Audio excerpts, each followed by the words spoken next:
Hello friends, नमस्कार। आज अपन शुरू कर रहे हैं डेस्क वर्क। और परीक्षा में डेस्क वर्क का बहुत महत्व होता है। और हम शुरू करेंगे आज संजीव की डेस्क वर्क, कक्षा 10 की संजीव की 2022 की डेस्क वर्क। पहले मैं आपको डेस्क वर्क के बारे में समझा देता हूं। डेस्क वर्क एग्जाम के लिए वह इंपॉर्टेंट किताब होती है जिसमें योजनाबद्ध तरीके से अध्ययन करवाया जाता है। योजनाबद्ध तरीके से कैसे? कि मैथ की किताब में जो क्वेश्चन होते हैं उनमें से स्पेशल एग्जाम स्पेशल क्वेश्चन छांट करके इसमें तैयार किए जाते हैं। मैं एक बार आपको बता दूं, माध्यमिक शिक्षा बोर्ड के द्वारा वर्ष 2022 के लिए, माध्यमिक शिक्षा बोर्ड के द्वारा वर्ष 2022 की गणित के पेपर के लिए मॉडल पेपर जारी हो चुका है। और वो मॉडल पेपर जारी हो चुका है 3 दिसंबर 2021 को। 3 दिसंबर 2021 को मॉडल पेपर जारी कर दिया गया है। मॉडल पेपर जारी होने के बाद में अपनी डेस्क वर्क तैयार होती है। अब इस डेस्क वर्क में 10 मॉडल पेपर हैं। कितने मॉडल पेपर हैं? 10 मॉडल पेपर हैं। 10 मॉडल पेपर दिए गए हैं, जिसमें से एक माध्यमिक शिक्षा बोर्ड द्वारा जारी मॉडल पेपर है। मैं आपको हल करवा देता हूं। पहले इसके 10 मॉडल पेपर हल करवाएंगे, उसके बाद में माध्यमिक शिक्षा बोर्ड द्वारा जारी मॉडल पेपर हल करवा दूंगा मैं। क्योंकि 10 मॉडल पेपर हल करने के बाद में आप स्वतः ही उस मॉडल पेपर को हल कर सकते हैं। इस में जो डेस्क वर्क है उसके अंदर क्या है कि सब योजनाबद्ध तरीके से होता है। मैं आपको एक बार बता दूं कि जिस कार्य के लिए यदि हमको कार्य में सफलता प्राप्त करनी है तो उसके लिए योजना तैयार करनी है। और योजना तैयार नहीं करते हैं तो कार्य में सफलता प्राप्त नहीं होती है। देखो, जिस कार्य की योजना तैयार नहीं होती है उस कार्य में सफलता कभी भी प्राप्त नहीं होती है। और हमको 100% सफलता प्राप्त करनी है तो हमको पहले योजना तैयार करनी होगी। और माध्यमिक शिक्षा बोर्ड द्वारा जारी मॉडल पेपर ही एक योजना का पहला प्रारूप है। अब मैं आपको बता दूं कि कक्षा 10 में आपकी कक्षा 10 का जो पेपर है, माध्यमिक शिक्षा बोर्ड द्वारा जो पेपर जारी होगा, पेपर आएगा आपकी परीक्षा में, वो किस प्रकार का आएगा। क्योंकि हमको सबसे पहले जरूरी है कि हमारा पेपर कैसा है, वो किस तरीके से आएगा, कितने प्रश्न आएंगे, कितने अंकों का होगा, कितने समय का होगा, ये जानना बहुत जरूरी है। मैं आपको बता देता हूं कि आपका जो पेपर है वो किस प्रकार से आएगा। देखो, पेपर की प्रारूप बताने से पहले आप अपने चैनल को सब्सक्राइब करें, लाइक करें और शेयर करना न भूलें, ठीक है। मैं आपको बता देता हूं, आपका पेपर है वो 2 घंटे 45 मिनट का होगा। समय बता देता हूं मैं आपको, 2 घंटे 45 मिनट। माध्यमिक शिक्षा बोर्ड का जो पेपर है वो होगा 2 घंटे 45 मिनट का होगा। आपके पेपर में प्रश्न आएंगे, प्रश्नों की संख्या होगी वो होगी 50। प्रश्नों की संख्या होगी 50। आपके पेपर में अंकों का मान होगा वो होगा पूरा 80। 80 नंबर का आपका क्वेश्चन पेपर आएगा। ध्यान रहे, 100 नंबर का क्यों नहीं आएगा? क्योंकि 20 अंक सत्रांक के होंगे जो अपने स्कूल के द्वारा अर्धवार्षिक वगैरह परीक्षा से भेजे जाएंगे। कुल मिलाकर के फिर 100 में से परसेंटेज निकाला जाएगा, ठीक है। 2 घंटे 45 मिनट का पेपर होगा, 50 प्रश्न होंगे और 80 अंकों का होगा, ठीक है। अब मैं आपको बता देता हूं पेपर में, इसके बाद में अंदर क्या होगा, पेपर के 4 भाग होंगे। आपके माध्यमिक शिक्षा बोर्ड द्वारा जारी पेपर के 4 पार्ट होंगे। 4 पार्ट कौन कौन से होंगे? भाग ए, भाग बी और भाग सी और भाग डी। आपके 4 पेपर होंगे, 4 भाग होंगे एक पेपर के, भाग ए बी सी डी। ये मैं इसलिए बता रहा हूं कि हमको पहले से पता रहे कि हमारा पेपर कैसा होगा। क्योंकि हम पहली बार एग्जाम में बैठ रहे हैं, 8वीं के बाद में आप 10वीं का बोर्ड परीक्षा का पेपर दे रहे हो और इसमें पैटर्न बदला हुआ है, ठीक है। भाग ए बी सी डी, अब देखिएगा मैं एक एक भाग का कैलकुलेशन करके खोल खोल करके बता देता हूं आपको। कैलकुलेशन होगा देखो, भाग ए में यहां मैं लिख देता हूं प्रश्न और यहां लिख देता हूं अंक, ठीक है। भाग ए में आपके 30 प्रश्न आएंगे। भाग ए में 30 प्रश्न आएंगे और 30 प्रश्न 30 अंक के होंगे। यानी प्रत्येक प्रश्न कितने अंक का हुआ? 1 अंक का। भाग ए में 30 प्रश्न आएंगे, 30 अंकों का होगा और प्रत्येक प्रश्न 1 अंक का होगा। भाग बी में भाग बी में 13% आएंगे। भाग बी में कितने परसेंट आएंगे? 13% आएंगे और पूरे 26 अंकों का होगा। भाग ए 30% आएंगे, 30 अंकों का, एक अंक का प्रत्येक पर्सन। भाग बी 13% आएंगे, 26 अंकों का, यानी प्रत्येक पर्सन कितने अंक का हो गया? 2 अंक का हो गया। भाग सी में केवल 4 क्वेश्चन आएंगे।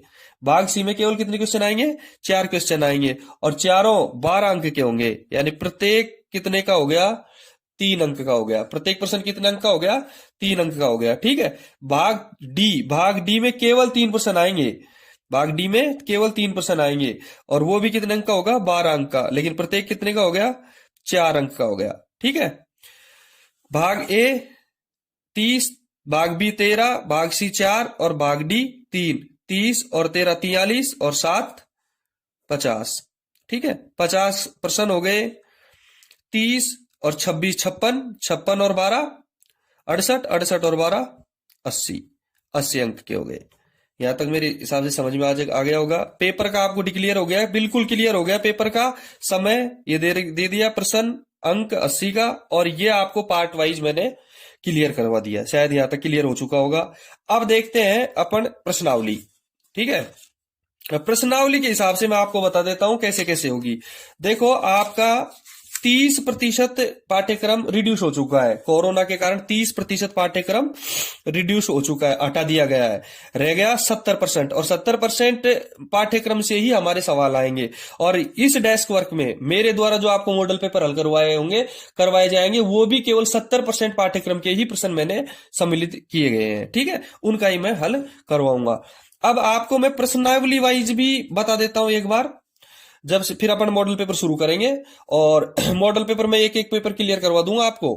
पहले मॉडल पेपर शुरू करने से पहले मैं प्रश्नावली वाइज आपको बता देता हूं, और ये भी बता देता हूं कौन कौन सी प्रश्नावली हटाई गई है और कौन कौन सी सम्मिलित की गई है। देखो, आपके प्रश्नावली है 15 प्रश्नावली, और 15 प्रश्नावली में से 5 प्रश्नावली आपकी हटा दी गई है। कुल प्रश्नावली है 15, और 15 में से हटाई गई है 5। ठीक है। और शामिल की गई है 10। जो प्रश्नावली पेपर में आएंगी वो 10 प्रश्नावली पेपर में आएंगी। अब मैं आपको प्रश्नावली वाइज भी बता देता हूं, ये गारंटी देता हूं, जिस तरीके से मैं ब्लूप्रिंट वाइज बता रहा हूं उसी तरीके से प्रश्नावली में से सवाल आएंगे आपको कंप्लीट। अब देख लो, मैं प्रश्नावली वाइज आपको सवाल बता देता हूं। पहली प्रश्नावली है आपकी वास्तविक रेखाएं, वास्तविक संख्याएं। पहली प्रश्नावली आपकी वास्तविक संख्याएं। पहली प्रश्नावली जो आपकी वास्तविक संख्याएं है, उसमें से मैं आपको बता देता हूं कौन कितने सवाल आएंगे, कितने नंबर के आएंगे, कैसे कैसे आएंगे। अब इस प्रश्नावली में से आपको केवल 4 अंक के सवाल आएंगे। कितने अंक के सवाल आएंगे? 4 अंक के। और कितने आएंगे? 3 सवाल आएंगे। 3 सवाल आएंगे 4 अंक के। अब क्लियर है आपको? ये भी मैं क्लियर कर देता हूं कि 2 प्रश्न तो आएंगे 1-1 अंक के। 2 प्रश्न आएंगे 1-1 अंक के, और 1 प्रश्न आएगा 2 अंक का। ठीक है। ये मैं आपको क्लियर करवा देता हूं। 4 पूरी प्रश्नावली में से 4 अंक के सवाल आएंगे, 3 सवाल आएंगे, 2 सवाल आएंगे 1-1 अंक के, 1 सवाल आएगा 2 अंक का। ठीक है। दूसरी प्रश्नावली आपकी बहुपद की है। अब बहुपद में से कुल 5 अंक के प्रश्न आएंगे। कुल 5 अंक के प्रश्न आएंगे, और 5 अंक के प्रश्न आएंगे कितने? 4 सवाल आएंगे। 5 अंक के 4 सवाल आएंगे। अब वो कैसे कैसे आएंगे ये भी मैं आपको क्लियर करवा देता हूं। 3 क्वेश्चन तो आएंगे, 3 क्वेश्चन आएंगे 1-1 अंक के। 3 क्वेश्चन आएंगे 1-1 अंक के। ध्यान रहे, क्वेश्चन की संख्या 30 होगी भाग ए में जो 1-1 अंक के आएंगे। 3 क्वेश्चन 1-1 अंक के आएंगे, और 1 क्वेश्चन आएगा 2 अंक का। ठीक है। 4 सवाल हो गए और 5 अंक हो गए। तीसरी प्रश्नावली 2 चरों वाले रैखिक समीकरण। तीसरी प्रश्नावली में 2 चरों वाले रैखिक समीकरण। समय ज्यादा लग रहा है इसलिए मैं आधा लिख देता हूं, बाकी आप समझ ही जाओगे। 2 चरों वाले रैखिक समीकरण तीसरी प्रश्नावली है। इसमें से देखो, अच्छी प्रश्नावली है, 9 अंक के सवाल आएंगे। इसको अच्छी तरह याद कर लेना। 9 अंक के सवाल आएंगे, और वो भी 5 सवाल आएंगे। ये देखो, बहुपद में से 5 अंक के 4 सवाल, इसमें 9 अंक के 5 सवाल आएंगे। अब 9 अंक के 5 सवाल कैसे कैसे आएंगे ये भी मैं क्लियर करवा देता हूं। 3 क्वेश्चन तो आएंगे वो 1-1 अंक के। 3 क्वेश्चन आएंगे 1-1 अंक के, और एक क्वेश्चन आएगा 2 अंक का। 9 अंक के आएंगे और एक क्वेश्चन आएगा 4 अंक का। ये भाग डी में आएगा शायद, ठीक है। 9 अंक के 5 सवाल, ये क्लियर हो गया। आप इस तरीके से योजना बना करके काम करोगे तो मेरे हिसाब से सफलता हमको 100% हासिल होगी, ठीक है। चौथा, मैं वैसे पेपर हल करवाते समय भी आपको बताता रहूंगा एग्जाम प्रश्नावली वाइज, द्विघात समीकरण। चौथी प्रश्नावली है द्विघात समीकरण। अब द्विघात समीकरण में 5 अंक के आएंगे, 5 अंक के और 4 सवाल आएंगे, 5 अंक के 4 सवाल आएंगे द्विघात समीकरण वाली प्रश्नावली में से। 5 अंक के 4 सवाल जैसे दूसरी प्रश्नावली में आएंगे सेम वही है। 3 क्वेश्चन तो 1-1 अंक के और 1 क्वेश्चन 2 अंक का, ठीक है। 5 अंक का 4 सवाल, ये क्लियर हो गए। रही बात पांचवी की, पांचवी प्रश्नावली में से समांतर श्रेणी, पांचवी प्रश्नावली समांतर श्रेणी की रहेगी और समांतर श्रेणी में ये भी इंपॉर्टेंट है, ध्यान रहे, 9 अंकों का 5 सवाल आएंगे, 9 अंकों के 5 सवाल आएंगे समांतर श्रेणी में से, 9 अंकों के 5 सवाल आएंगे। अब वो कैसे कैसे आएंगे ये भी मैं आपको क्लियर करवा देता हूं। समांतर श्रेणी में से 2 क्वेश्चन तो आएंगे 1-1 अंक के, 2 क्वेश्चन आएंगे 1 अंक के, 2 क्वेश्चन तो 1-1 अंक के, और 2 क्वेश्चन आएंगे 2-2 अंकों के, 2 क्वेश्चन आएंगे 2-2 अंकों के, और एक क्वेश्चन आएगा 3 अंक का। इसमें से भाग 4 में चौथे पार्ट में कोई प्रश्न नहीं आएगा, ठीक है। 9 अंकों के 5 सवाल आएंगे पांचवी प्रश्नावली में से। अब आपको छठी प्रश्नावली, अब छठी प्रश्नावली हमारे इसमें से सिलेबस में से हटा दी गई है। छठी प्रश्नावली आपको याद नहीं करनी है, बिल्कुल भी देखना ही नहीं है। सातवीं प्रश्नावली पे चलो, निर्देशांक ज्यामिति। सातवीं प्रश्नावली है निर्देशांक ज्यामिति। अब निर्देशांक ज्यामिति में से 6 अंकों के, निर्देशांक ज्यामिति में से 6 अंकों के 4 सवाल आएंगे। कितने अंकों के? 6 अंकों के 4 सवाल आएंगे, वो भी मैं आपको क्लियर करके बता देता हूं। 3 क्वेश्चन आएंगे 1-1 अंक के, निर्देशांक ज्यामिति में से 3 क्वेश्चन आएंगे 1-1 अंक के, और 1 क्वेश्चन आएगा 3 अंक का, ठीक है। ये हो गए 6 अंक और 4 सवाल। आठवीं प्रश्नावली, आठवीं प्रश्नावली त्रिकोणमिति परिचय। आठवीं प्रश्नावली अपनी है त्रिकोणमिति परिचय, ठीक है। अब त्रिकोणमिति परिचय के अंदर से 12 अंकों के सवाल आएंगे, इंपोर्टेंट है। 12 अंकों के सवाल आएंगे और 8 सवाल आएंगे, 12 अंक और 8 सवाल। इंपोर्टेंट प्रश्नावली है, बहुत इंपोर्टेंट है। 12 अंकों की छोटी प्रश्नावली मत समझना इसको। 5 प्रश्न तो आएंगे 1-1 अंक के, देखो 1-1 अंक के 5 प्रश्न आएंगे। 2 प्रश्न आएंगे, 2 क्वेश्चन आएंगे 2-2 अंकों के, 2 क्वेश्चन आएंगे 2-2 अंकों के, और 1 क्वेश्चन आएगा 3 अंक का, 1 क्वेश्चन आएगा 3 अंक का, ठीक है। 12 अंकों के 8 सवाल आ गए, 5, 6, 7 और 8, ये 5 सवाल 1-1 अंक के आएंगे, 2 क्वेश्चन 2-2 अंक के, 1 क्वेश्चन 3 अंक का आएगा, ठीक है। 8 प्रश्नावली तक क्लियर है। अब देखो प्रश्नावली 9 प्रश्नावली अपने सिलेबस में से हटा दी गई है, 10वीं अपने सिलेबस में से हटा दी गई है। अब अपने को लेनी है 11वीं प्रश्नावली, और 11वीं प्रश्नावली में प्रश्नावली है रचनाएं। रचनाएं में से आएंगे 11 अंकों के 6 सवाल, 11 अंकों के 6 सवाल आएंगे, ठीक है। 11वीं प्रश्नावली में से 11 अंकों के 6 सवाल आएंगे, इंपोर्टेंट है।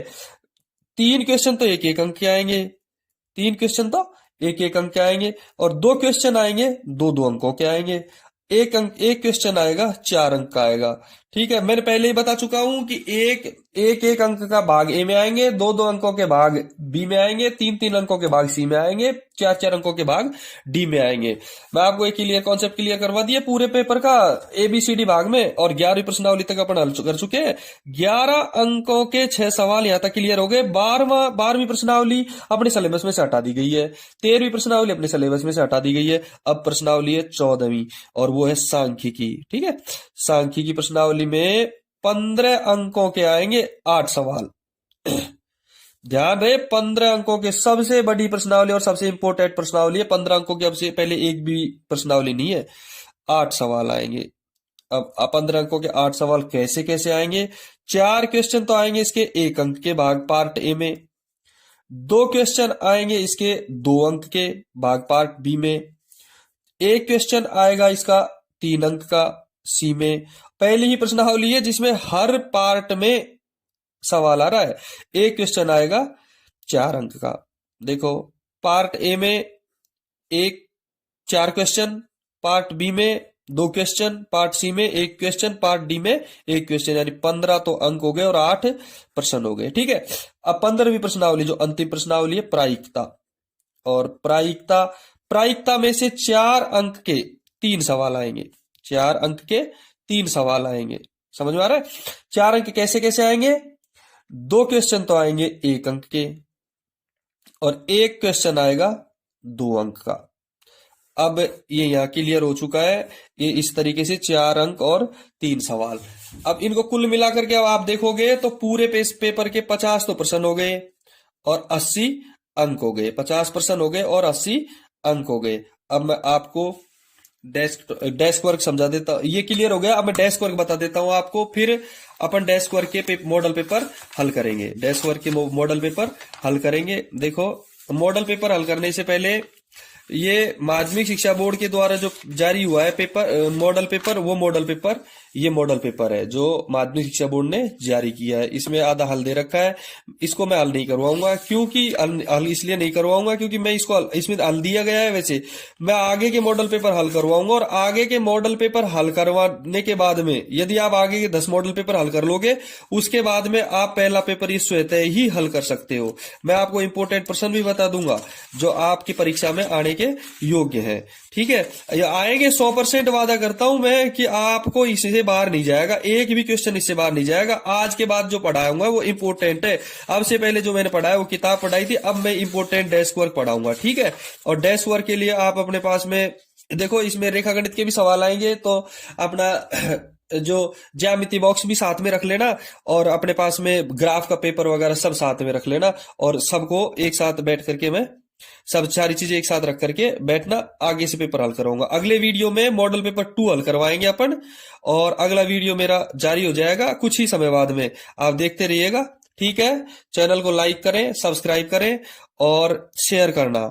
अच्छा लगेगा आपको वीडियो। मैं गारंटी देता हूं आपको कि आपको इस कार्य में सफलता अवश्य मिलेगी। अगले मॉडल पेपर में मैं मॉडल पेपर अगले जो वीडियो रहेगा उसमें मॉडल पेपर 2 में हल करवाऊंगा। ठीक है, थैंक यू।